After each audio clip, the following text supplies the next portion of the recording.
Hi everyone, it's Jessica. Welcome back to my channel. I've missed you this week, but I am excited to start another week of the 2025 Scrappy Sampler. So this week I am splitting the videos up again. We're going to make one block today and one block tomorrow. We're working on block 8 today. It's a 6-inch block. This is what it looks like. So let's get started. This block has 2 units that we need to make for it. There are half square triangles, and I went ahead and I made all those. These measure 1.5 inches right now, and they measure 1 inch finished. So I have my stack of half square triangles here. The next thing we need to do is flying geese, and we're going to do stitch and flip flying geese. So I have my rectangle of background, and I have 2 squares of my light blue. I'm going to match it up all the way around here. When I start matching, I usually start at this bottom corner, and then once that's in line, everything else kind of falls into place. Then we're going to sew across from the point at the top to this point here. And then we'll cut the thread. This is what it looks like right now. I just use my scissors to cut about 1/4 inch seam allowance. And then when I finger press this open, we have half of our flying geese unit. Now we're just going to repeat that process with the remaining square. Just line it up, start at a corner, and then, get the rest on there matching. Then we're going to sew again from this top corner to this bottom corner on the diagonal. And when it's finished, we just trim off the corner again, leaving about 1/4 inch seam allowance. And when we finger press it open, this is what it looks like. We need 4 of these flying geese. I already have the other ones made. And once we have the flying geese and the half square triangles made, we can gather all our pieces to get ready to start assembling this block. If you have all your pieces pressed, you can just lay your block out and then work in rows, start assembling the pieces into rows. I don't have my pieces pressed, so often that just means they're gonna flop around. It's fine though, I can still work with it like that. So our top row is going to be 2 half square triangles, and the darker blue is going to be pointing out. And then we have a rectangle of background, and then we repeat the half square triangles again with the blue pointing out. So this is the top row. You can assemble this into rows, or you can assemble it vertically. For this one, I'm just going to assemble it into rows. So just put one piece on top of the other piece and then sew across with a 1/4 inch seam allowance. And here's what that looks like. And then you just keep doing that, adding the pieces in the row together one at a time.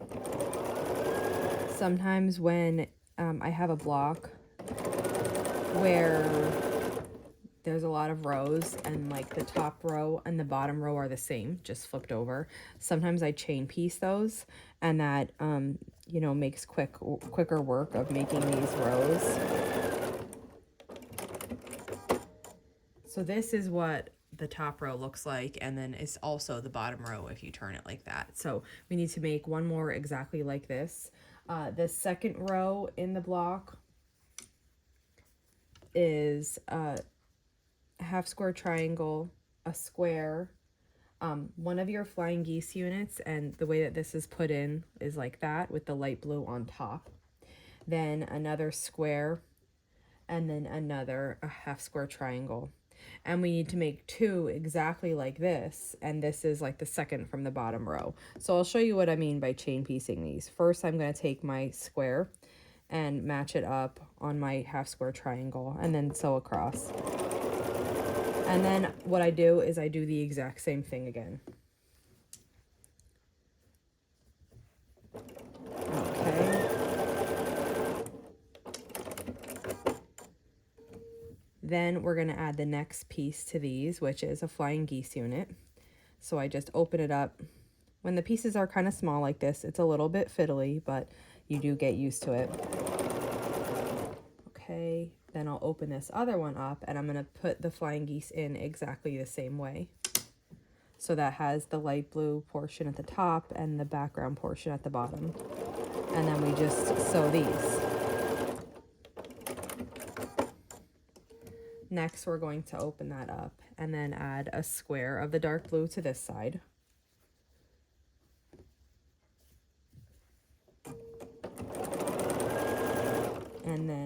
the same thing for the bottom one.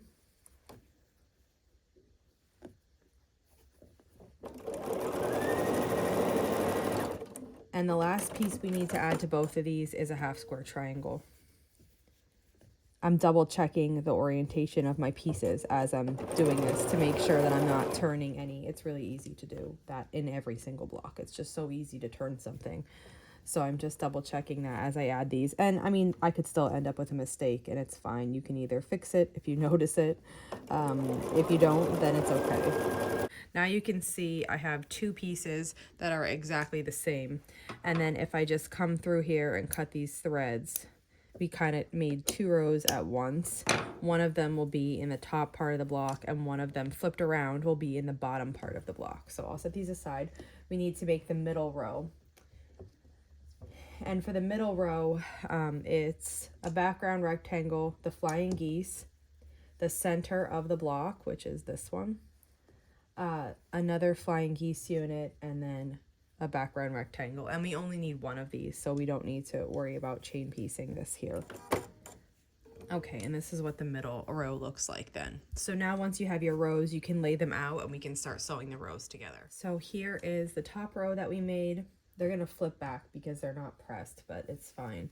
Then the second row, then the middle row, then we have another, like it's the same as this one for our 4th row, and then for our 5th row it's the same as the top row. So now you just, you know, work 2 rows at a time and start sewing these together.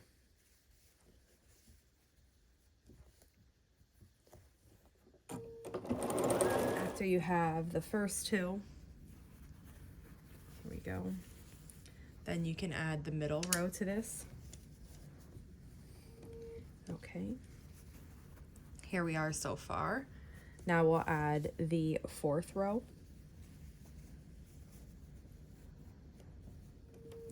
And then the 5th and final row gets added next.